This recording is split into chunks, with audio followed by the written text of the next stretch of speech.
Alors moi, je suis Théa, je fais partie de l'équipe et c'est une choix d'être là aujourd'hui et de partager la parole avec vous. Donc d'habitude, c'est Matt, le pasteur. Aujourd'hui, vous savez, la joie, le malheur, j'espère pas, non, de m'entendre moi.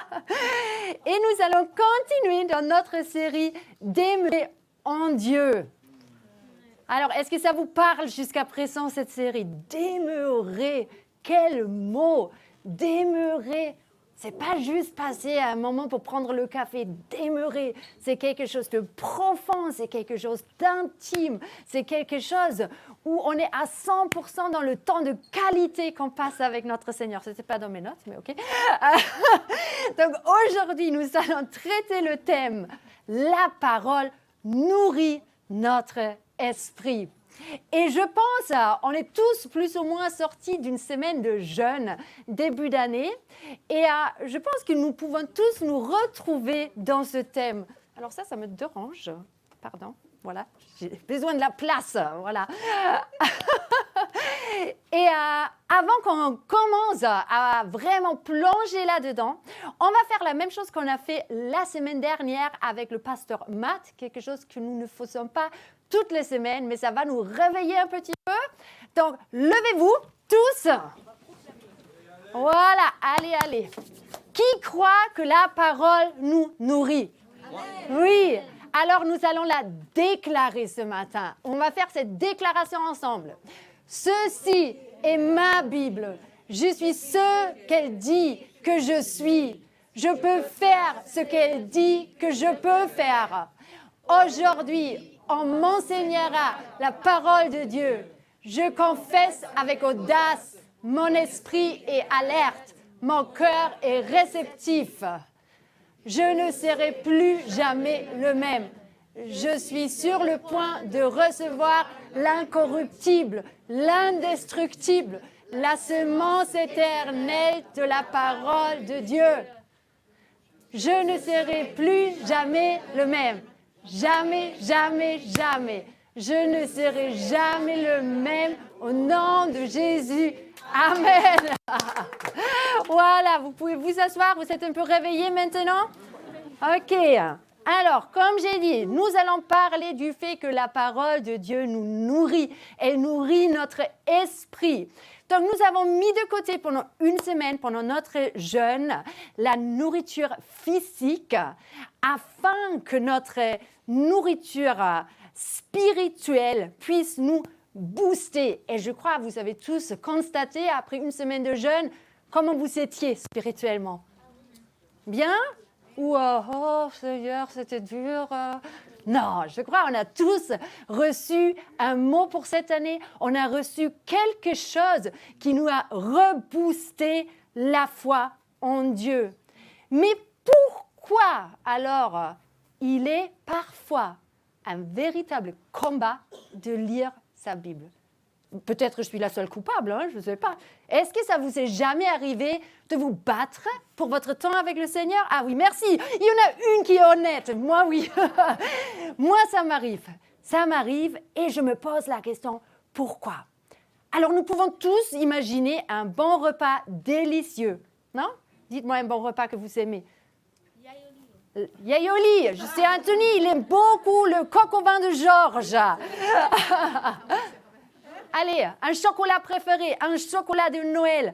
On a tous quelque chose de tellement bon qu'il faut même se restreindre parfois, non? Moi, quand je rentre de l'Allemagne, le plein des chocolats, les Lindt, etc., les chocolats, qu'est-ce que c'est bon. Et parfois, qu'est-ce qu'il faut faire? Il faut se restreindre puisque c'est tellement bon, mais c'est aussi tellement mauvais pour la santé, donc il ne faut pas en abuser. Mais j'ai une super bonne nouvelle pour vous. Il ne faut pas se restreindre ni se priver de la parole de Dieu. Vous pouvez la déguster sans modération. J'aime bien ça en France et c'est toujours marqué partout à consommer avec modération. Voilà, mangez plutôt des fruits et des légumes. Non, le Seigneur, il dit, je ne veux pas que vous vous nourrissez que du lait. Mangez la viande. C'est une bonne nouvelle pour les hommes, n'est-ce pas? Ok, si je continue comme ça, je ne lis pas mes notes, mais je parle. Ok.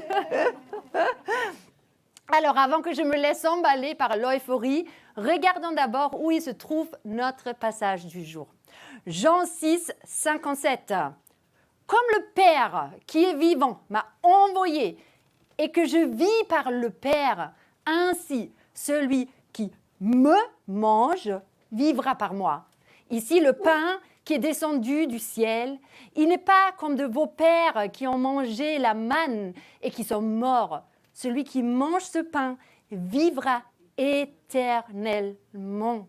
Jésus dit ces choses dans la synagogue, enseignant à Capernaum.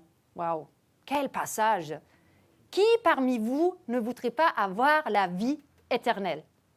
Mais soyons honnêtes, au moins pour ma part, quiconque qui n'est pas encore à Jésus, qui lit ce passage, ou quiconque qui est un peu dans le flou, voit ce passage, ça ne paraît pas cryptique, voire même bizarre.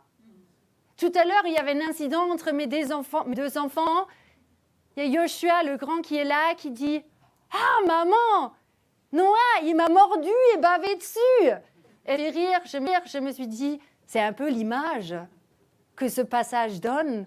Comment pouvons-nous manger Jésus? Imaginez Jésus dans la synagogue en train de dire « Venez, mangez-moi! Mangez-moi et vous allez vivre éternellement. » N'est-ce pas bizarre?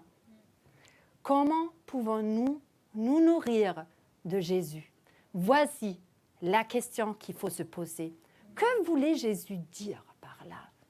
Afin de mieux comprendre, regardons un instant le contexte de l'histoire. Le contexte global, c'est le livre de Jean. Jean, c'est Jean qui nous raconte ce qui s'est passé lorsque Jésus enseignait dans le temple à Capernaum. Jean était quelqu'un de tellement passionné et plein d'amour pour Jésus que tout l'évangile a été écrit pour persuader les gens de croire en Jésus. Si vous voulez vérifier, regardez, je n'ai pas mis le verset, c'est en Jean 20, 30 à 31. L'espoir de Jean est que le lecteur répondra à Jésus avec foi, repentance et une vie transformée. Waouh! Il est donc guère étonnant que Jean nous raconte cette histoire de Jésus enseignant dans le temple sur l'importance de se nourrir d'un pain qui a la puissance de transformer les vies à toujours.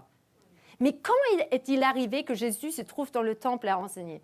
Alors, je ne vous le cache pas, j'étais presque mort de rire quand je me suis mis à lire l'histoire et je me suis imaginé tout ça tel qu'un film. Vraiment, il faut regarder The Chosen et d'autres choses, vous allez voir.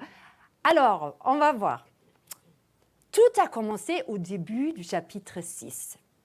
Et attention, je pense que vous aussi, vous allez voir que nous servons un Dieu qui a le sens de l'humour. Jésus se trouve devant une foule. La foule est affamée. Toute la journée, ils étaient ensemble, ils commencent à se plaindre. Et là, il y a un petit garçon qui se balade avec sa casse-croûte et dit, avec son cœur d'enfant, Seigneur, tiens, je te donne ça, peut-être ça aide. Peut-être ça aidera pour nourrir les 5000 personnes. Et qu'est-ce qu'il fait? Déjà, le cœur d'enfant, qu'est-ce que c'est magnifique. Mais de l'autre côté, Jésus, il ne dit pas, mais qu'est-ce qui t'arrive? Tu vois? Non. Il prend ses 2 pains, ses 5 pains et ses 2 poissons, et il nourrit 5000 personnes. Après avoir vu un tel miracle, les personnes sont tellement excitées, car ils comprennent qui est Jésus. Et alors, ils ne veulent plus le laisser partir. Alors, qu'est-ce qu'il fait? Il se sauve dans les montagnes. Il dit, allez, au revoir pour aujourd'hui, c'est assez. Moi, j'ai besoin d'être seul avec le Seigneur, puisqu'il imaginait d'être sollicité par 5000 personnes. Je peux vous dire, déjà, Matt, après un culte, quand il y a 50 personnes qui veulent le solliciter, waouh! C'est pour ça que c'est important que nous sachions que chacun a le pouvoir de prier et de chasser les démons. Donc voilà, Jésus, alors, il va dans les montagnes. Le soir même, qu'est-ce qu'ils font les disciples? Ils décident de traverser le lac afin de se rendre à Capernaum. Mais là, voilà, une grande tempête arrive et ils sont la trouille. Ils sont là, ils ont peur. Ils disent, Seigneur, Seigneur, où es-tu? Et Jésus, il ne faut pas oublier, il était dans les montagnes. Il sait, il y a quelque chose qui arrive. Et qu'est-ce qu'il fait? Il traverse le lac sur l'eau. Voilà, normal. Et là, il y a des disciples qui sont dans le bateau. Ben, vous connaissez l'histoire, voilà. Et c'est pas terminé là. Le lendemain, les 5000 personnes se réveillent et ils se rendent compte, attendez, les disciples, ils sont partis avec un bateau.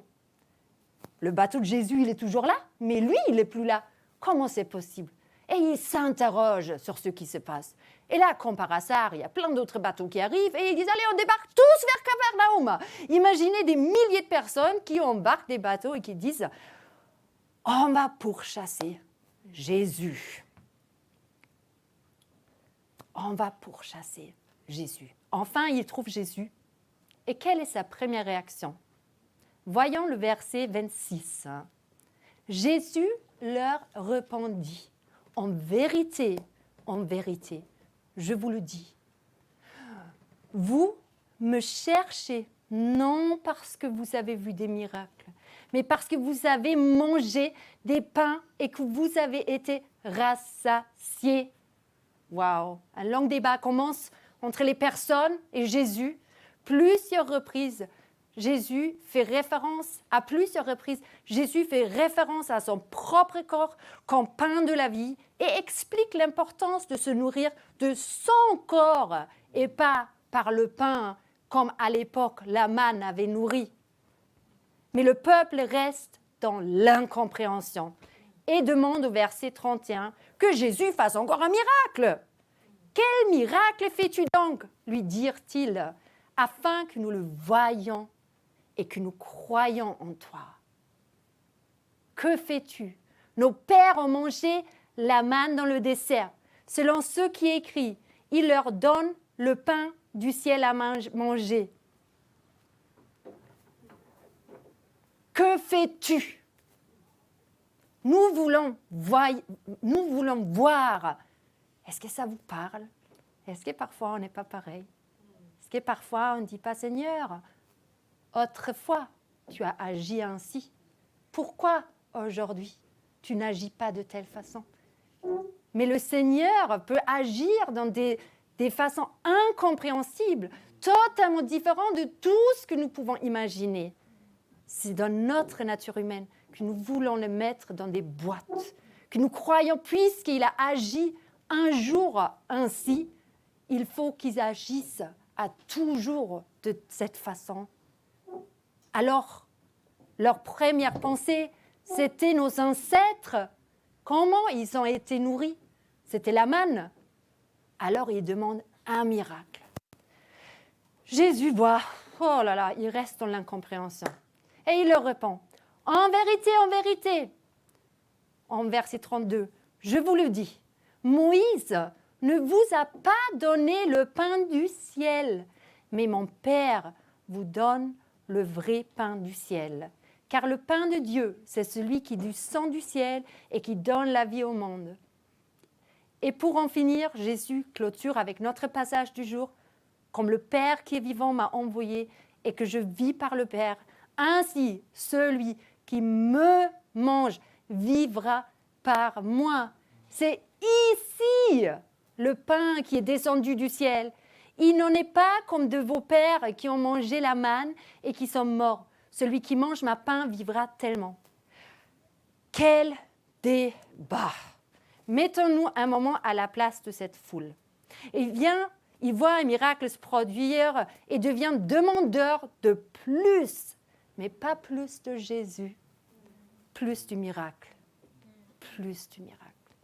Combien de fois, soyons honnêtes, combien de fois on cherche plus ce que Dieu a fait pour nous qu'on cherche une relation intime avec lui? Combien de fois on prie un nouveau appartement, plus de finances, un percé dans mes relations? Mais combien de fois on vient à nos genoux et on dit, Seigneur, quel est ton cœur? Quel est ton cœur? Quel est ton plan? Est-ce qu'on cherche le miracle plus qu'on cherche le Seigneur? Quelle serait ta demande personnelle? Qu'est-ce que toi tu demanderais? Des finances, la nourriture?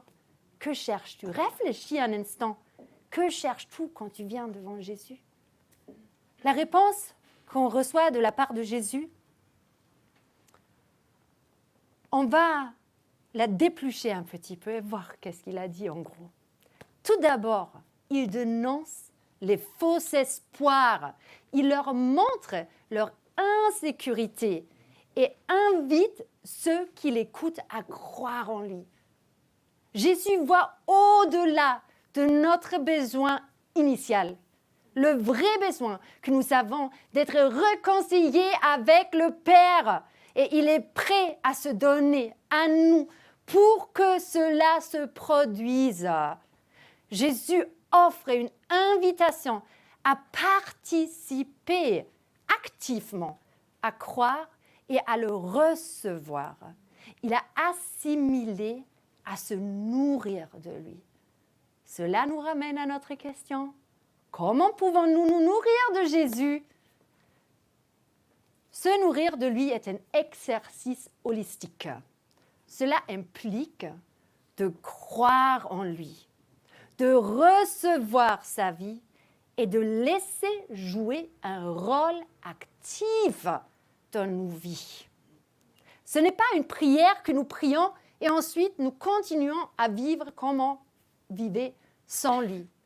Mais la personne de Jésus devient une partie de qui nous sommes.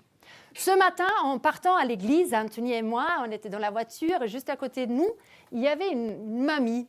Et la mamie, va savoir pourquoi, avait écrit sur une affiche A4 « Je respecte les limitations de vitesse. 30 veut dire 30, 50, 50, etc. » Sauf que cette belle mamie roulait à 60 et c'était marqué 50.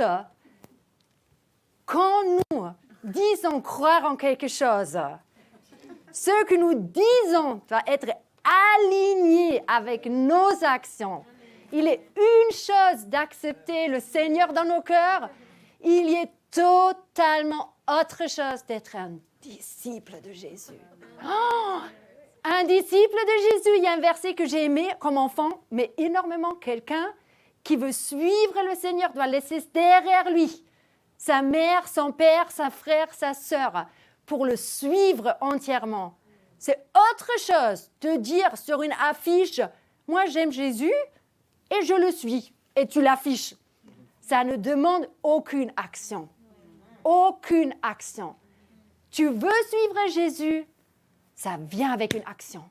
C'est impossible de suivre Jésus si tu es dans l'inactivité. C'est impossible. Alors, ça aussi, ce n'était pas dans mes notes.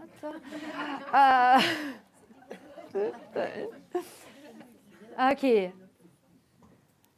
Alors, Jésus devient une partie de nous. Si Jésus fait partie de moi, comment puisse-je pas agir comme Jésus? Il est impossible. Si Jésus est en moi, c'est obligé que j'agisse aussi selon ses principes, ses convictions, ses croyances. Il n'est pas possible que Jésus devienne une partie de moi sans que moi j'agisse selon la Bible. Il est impossible. Ok, ça aussi, c'était pas... Alors, nous croyons sa parole. Nous l'interrogeons et la laissons nous transformer. Et nous continuons à le faire encore et encore. Petite parenthèse, ce n'est pas à nous de nous auto-transformer. Ce n'est pas comme dans le bouddhisme ou je ne sais pas dans d'autres religions où tu dois exercer. C'est sa parole, c'est la relation avec lui qui nous transforme de l'intérieur à l'extérieur. Il n'est pas à nous imposer des devoirs religieux, mais c'est lui en nous qui nous transforme. Croire et soumettre notre vie pour lui obéir et être transformé. Alors, mettons en pratique. puisque ça reste quand même un peu dans le flou. Nous comprenons tous ce que signifie manger quelque chose. Quelqu'un ne comprend pas? Hein? Je pense qu'on comprend tous. Mettre quelque chose dans notre bouche, bien mâcher. OK? Moi, je dis toujours à mes enfants, pour qu'ils ferment la bouche, fais comme un chameau. Et tu mâches. Tu avales pas d'un coup, puisque la salive, elle fait quelque chose avec les valeurs nutritionnelles. OK? Et quand on a bien mâché, on avale et on l'absorbe. On l'absorbe. Chaque chose qu'on fait rentrer dans notre bouche fait une action dans notre corps, physiquement. Si vous voulez en savoir plus, allez parler avec Christy, elle s'y connaît. OK?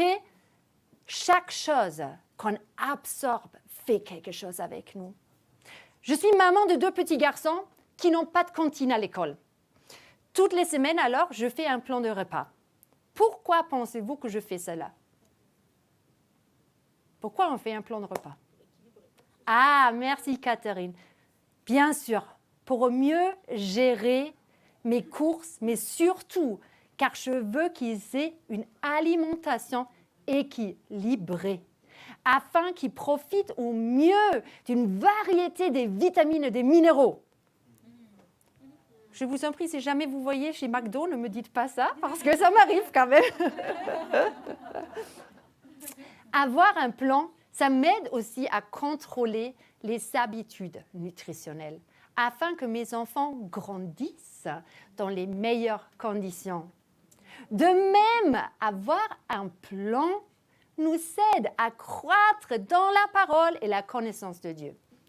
Dédier un moment spécifique, précis, chaque jour à la lecture de la parole ou un dévotionnel. Nous avons le choix de se nourrir d'une façon qui va soit nuire notre corps, notre santé, soit être bénéfique pour notre corps. De même, nous choisissons tous les jours quelle voie nous laissons nous transformer.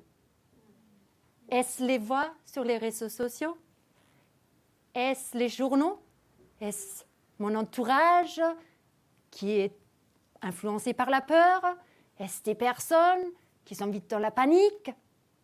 Vous le savez mieux que moi quelles sont les voix qui vous influencent.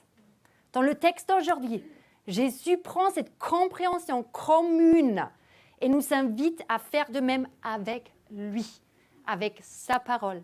Il faut la prendre, la mâcher, la méditer afin qu'elle devienne un.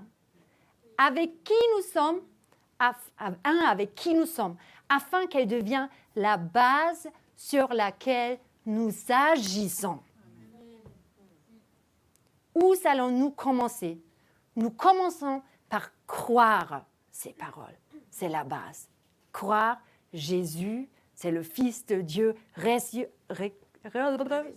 C'est dur ce mot. Même après presque 10 ans en France, ce mot reste dur. Voilà, revenu à la vie.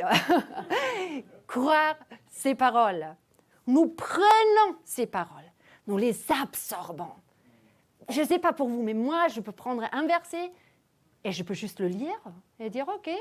Ou je peux le lire et je peux le déplucher. Je peux voir quel contexte, qui a écrit ça, à qui il s'est adressé Jésus, qu'est-ce qui se passe véritablement. Je peux demander qu'est-ce que tu veux me dire à moi à travers de ce verset. C'est à nous de choisir notre approche envers la parole de Dieu. Est-ce qu'on la traite comme un trésor? Est-ce qu'on la traite comme un livre où on peut trouver des vérités personnelles? Ou est-ce qu'on la traite comme une lecture d'un journal? Nous prenons ces paroles, nous les absorbons. Nous absorbons son caractère, ses manières de faire. Désormais, son esprit habite en nous. Et tout ce qui est Jésus devient une partie de nous. Ensuite, nous vivons en lui. Et continuons de nous nourrir de lui encore et encore. Nous nous nourrissons de Jésus, nous prenons plus de ses paroles, nous les absorbons et nous le laissons devenir une partie de nous. Se nourrir de Jésus est un acte de foi active. C'est ce que je disais tout à l'heure. On ne peut se nourrir que de façon active. Est-ce que vous êtes déjà allé dans un restaurant et vous avez vu quelqu'un assis devant une pizza en train de dire « Qu'est-ce qu'elle est bonne cette pizza » sans mettre un seul bout dans sa bouche? Ça n'arrive pas. Pourquoi alors? Et non, ne m'entendez pas mal. Mais pourquoi alors tant des chrétiens croient de pouvoir croître dans la foi seulement en ayant une Bible à la maison, mais sans jamais l'ouvrir? Il faut la méditer et mâcher. Allez à la recherche des pépites d'or pour votre propre vie. Et ne vous en contentez pas de juste lire un psaume de temps en temps. J'y étais. Au moment où on s'accroche à un verset de temps en temps. Et on se dit, bon, si je lis 2 fois par semaine un psaume, déjà, ça me fait du bien. C'est vrai, j'ai connu des situations comme ça. Mais il y a plus. Pourquoi on veut passer à côté?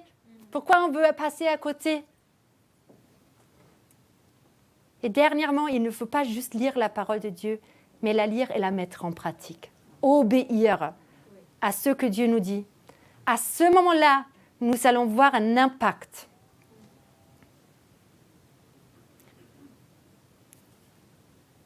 Pour clôturer, je voudrais raconter une histoire. Certaines la reconnaissent.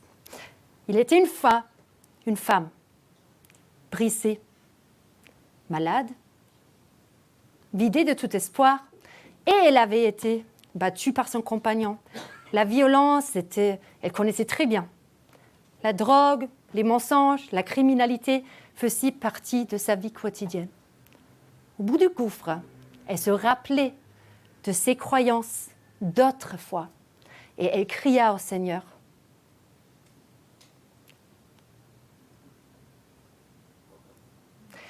Et il lui répondit. Et par sa grâce, sa situation changea. Mais elle reste cette femme brisée. La drogue reste un combat et un jour, par miséricorde, quelqu'un lui offra un emploi. Mais étant donné qu'il n'y avait pas de véritable poste vacant, l'employeur lui demanda de faire des traductions. Elle fut surprise de voir qu'il s'agissait d'une école biblique. Jour après jour, cette femme plancha dans la lecture de la Bible 8 heures par jour.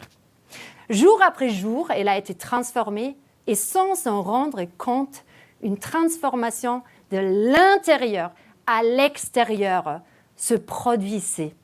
Cette femme, c'était moi. Il y a beaucoup plus à dire à propos de mon histoire. Certaines la connaissent, d'autres l'ignorent. Mais pourquoi je raconte ça?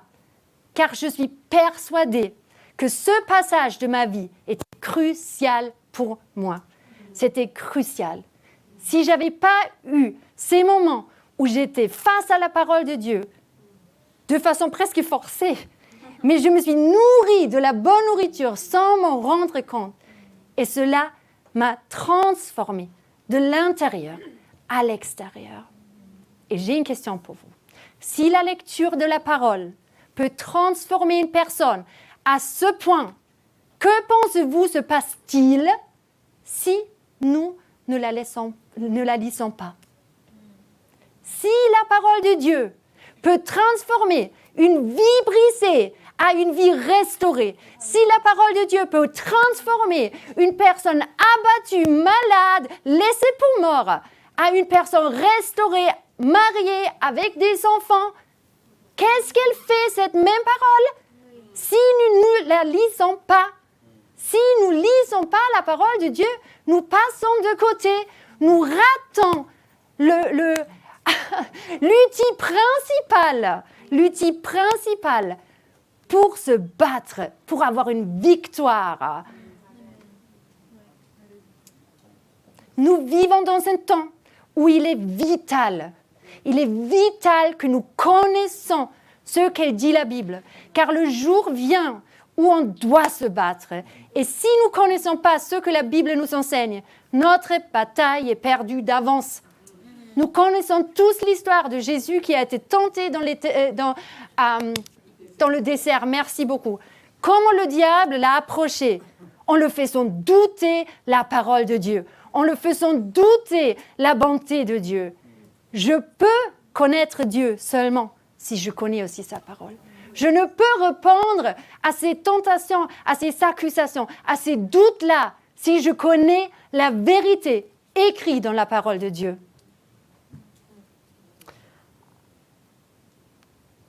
À la fin du long débat entre la foule et Jésus, beaucoup du monde avait du mal à comprendre, toujours. Après toutes ces explications, ils avaient toujours du mal à comprendre ce que Jésus voulait dire. Et lui ont tourné le dos. Ils s'étaient même révoltés. Ils sont partis. Ils se sont dit, comment ose-t-il de parler de telle façon? Alors qu'est-ce qu'il dit, Jésus? Il se tourne, et je peux imaginer la tristesse qu'il a dû ressentir. La tristesse qu'il essaye de faire comprendre une vérité fondamentale, importante pour le salut de ces personnes. Et ils ont complètement raté la cible, ils sont complètement restés dans l'incompréhension. Et Jésus il se tourne vers les 12 disciples et il dit, « Et vous, ne vous voulez pas aussi vous en aller ?» Simon-Pierre lui répondit, « Seigneur, à qui irions-nous ? Tu as les paroles de la vie éternelle. À qui irions-nous ? À qui irions-nous ? Vas-tu aussi t'en aller ? Est-ce que nous allons tourner le dos à Jésus puisqu'on ne comprend pas tout ? Je vous promets, moi aussi, quand j'ai donné ma vie à Jésus, je n'ai pas compris tout ce qui est marqué dans la Bible. Mais le Saint-Esprit qui vient vivre en toi te révèle sa parole une fois que tu l'acceptes. Une fois que tu acceptes le Seigneur dans ton cœur, ce qui était incompréhensible pour toi devient compréhensible. Où irions-nous ? Seulement Jésus peut te donner ce que tu cherches tant dans ce monde. Rien à part de lui va te combler. Est-ce que tu veux enfin être nourri ? Alors viens à sa rencontre. Et comme c'est écrit en Ésaïe 55, vous tous qui avez soif, venez aux eaux. Même celui qui n'a pas d'argent, venez acheter et manger. Venez acheter du vin et du lait sans argent, sans rien payer. Pourquoi pesez-vous de l'argent pour ceux qui ne nourrissent pas ? Pour ceux qui ne nourrissent pas. Pourquoi travaillez-vous pour ceux qui ne rassasient pas ? Écoutez-moi donc, et vous mangerez ce qui est bon. Et votre âme se délectera de mes succulents. Succulents, merci encore une fois. Prêtez l'oreille et venez à moi. Écoutez, et votre âme vivra. Je traiterai avec vous une alliance éternelle pour rendre durable mes faveurs envers David. Rien ni personne peut combler le vide que tu as en toi à part de Jésus. Rien ni personne peut te sentir rassasié à part de la parole de Dieu, à part de son pain. Rien. Si vous ne connaissez pas encore le Seigneur, vous êtes hésitant, vous êtes dans le doute, je vous peux dire une chose. Rencontrer le Seigneur va radicalement transformer vos vies pour le bon. Je ne dis pas qu'il n'y aura plus de défis. Je ne dirai pas qu'il n'y aura plus de problèmes. Mais chaque montagne peut être surmontée par sa grâce. Il tourne le mal pour le bien. Il transforme la vie. Il renouvelle. Il restaure. Donc si vous, aujourd'hui, vous êtes là, et vous êtes peut-être dans le doute, mais vous voulez faire ce pas-là, ce pas de dire, OK Seigneur, je n'y comprends peut-être rien, mais je veux te comprendre plus. Je veux te rencontrer. viens me voir après le culte, ou viens voir Matt ou Anthony, et on va prier pour toi. On va prier pour toi et on va aussi pour ceux peut-être qui disent « c'est un véritable combat, je veux lire la parole, mais je n'y arrive pas ». Viens nous voir aussi, on va prier pour vous. On va prier que le Seigneur, vraiment, il vous aide à croître en lui. Amen. Amen. Merci tout le monde.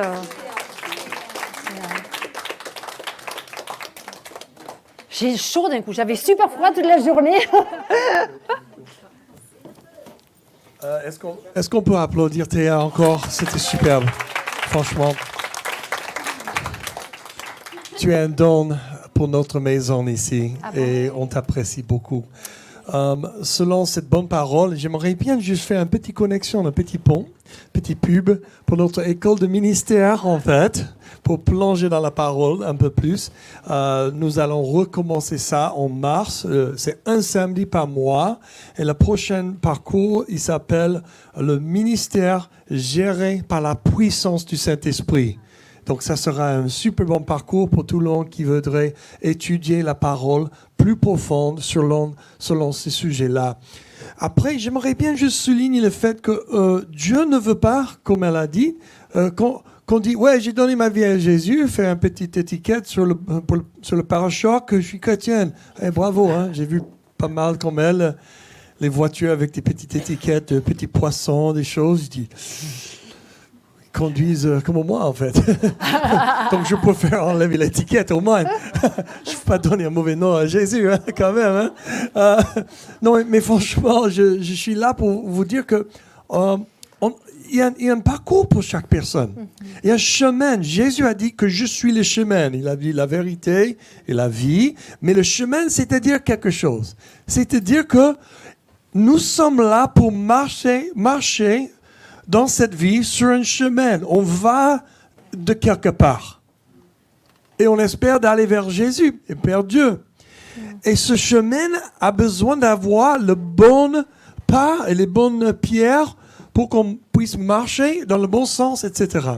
Et le bon chemin, c'est un chemin qui nous fait croître dans la parole de Dieu. Donc, je fais un autre pub. Peut-être, Nicole, tu peux piquer un face-à-face et un Purple Book, les livrets là. J'aimerais bien vous encourager. Nous avons établi dans notre église un truc qui s'appelle le chemin à la croissance. Merci, Nicole. Elle fait le mannequin. Voilà. Ça, c'est le face-à-face. Et on encourage chaque personne qui rejoint notre église. Vous êtes chrétien depuis 20 ans, je m'en fiche. Soit tu viens de donner ta vie à Jésus ou tu t'intéresses. Prends un petit livret face à face et commence à étudier ça avec quelqu'un. C'est pas vraiment une étude biblique, c'est plutôt conversationnel. Quelques versets, quelques questions. Comme ça, on commence à couvrir la base. Et deuxièmement, après que tu as fini le face à face, trouver quelqu'un. It makes so much noise. Oui. Il y a un petit souris en bleu. Bon, et trouver quelqu'un avec lequel tu peux faire le Purple Book. Et ça, c'est l'autre livret là qui est violet. Je ne sais pas si tu l'as. Voilà, elle a un autre qui s'appelle le Purple Book. Et ce Purple Book, c'est une étude biblique, ligne par ligne, verset par verset, où vous pouvez vraiment plonger dans la parole de Dieu et étudier la parole de Dieu. Ce sont les deux premiers pas sur le chemin à la croissance. Si vous voulez vraiment avoir la maturité, il faut maîtriser la parole de Dieu. Et ce deuxième livret-là, c'est efficace. Prends le livret, commence à faire ça et trouver quelqu'un avec lequel tu peux rencontrer tous les 2 semaines ou quelque chose et poser des questions selon ce que tu as étudié. Pourquoi je dis ça? Parce que c'est connecté avec tout ce qu'elle vient de nous enseigner sur la parole, l'importance de la transformation qui vient selon la parole de Dieu. Et moi, je crois qu'on sera vraiment étonné de voir qui est au ciel et qui n'est pas au ciel un jour. Parce qu'il y a beaucoup qui font semblant. Hein? Il y a beaucoup qui disent « Ouais, je suis chrétienne ». Mais après, ils ne sont pas des disciples de Jésus. Et Jésus nous a déjà donné pas mal des avertissements. Donc fais attention. Si tu penses que tu es sur le chemin, peut-être que tu es en train de bloquer le chemin pour quelqu'un d'autre parce que tu es tellement hypocrite que tu, en fait, en donner une autre manière, un autre chemin. Tu es en train d'être un exemple d'un autre chemin qui est un divisif ou dérivation de Jésus. Et Jésus nous a dit, fais attention, les pharisiennes et les sadducéennes, que tu ne mets pas les poids sur les autres, et tu trébuches pas les gens qui cherchent le royaume des cieux, et tu les rends les esclaves de plus de religion qu'une relation avec Jésus. Désolé, Théa. Donc, je pense que c'est très important pour nous d'avoir les paroles comme ça qui nous... C'est un peu rafraîchissant. C'est comme l'eau fraîche, tôt le matin, sur le visage. Waouh, je suis vivant maintenant. Mais c'est important de ne pas juste dire « Waouh, ça m'a fait du bien » et on sort. Mais maintenant, on prend les pas pour faire la prochaine chose. Troisième chose, il faut se rejoindre à un petit groupe dans la semaine. Dans les petits groupes où on se retrouve, on étudie la Bible, on discute la Bible, on prie les uns pour les autres, et ça nous aide à continuer à maturer dans la foi et recevoir la parole de Dieu. Manger, avaler, manger, avaler, et waouh, on l'absorbe. Donc, c'est trois choses que je voulais vous recommander si vous n'êtes pas dedans. Parce que là, c'est la croissance. Et comme la parole de Dieu nous transforme. Amen. Donc, merci encore Théa. Wouhou!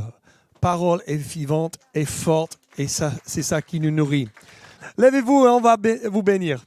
Merci Seigneur Jésus pour ce moment ensemble, pour la parole que tu as transmise à travers de Théa. Merci Jésus que tu bénis chaque personne ici, que tu leur protèges, que tu leur donnes la lumière dont ils ont besoin cette semaine pour connaître le bon chemin. Et je prie Seigneur pour le commencement d'un nouvel commencement d'un chemin vers la croissance, vers la maturité, vers la sagesse qui vient de Dieu et pas de ce monde. Merci Seigneur pour une augmentation de la déluge de ton esprit en nous, Seigneur. Que tu trompes nos âmes chaque jour. Que tu nous combles jusqu'à débordant. Que la joie du Seigneur déborde nos vies et touche les gens autour de nous. Que ta parole vienne couper les choses qui devraient être coupées. Et que ça guérit les choses qui devraient être guéries. Et qu'on puisse sortir avec une audacité qu'on n'a jamais vue dans nos vies. Avec la puissance du Seigneur au derrière de nous, à l'intérieur de nous, en train de déborder nos vies pour que l'amour de Dieu soit connu dans chaque coin de cette ville. Au nom de Jésus-Christ. Amen. Soyez bénis. Bon dimanche. Dis bonjour à 2-3 personnes que tu n'as jamais rencontrées. Et on se verra en petit groupe cette semaine.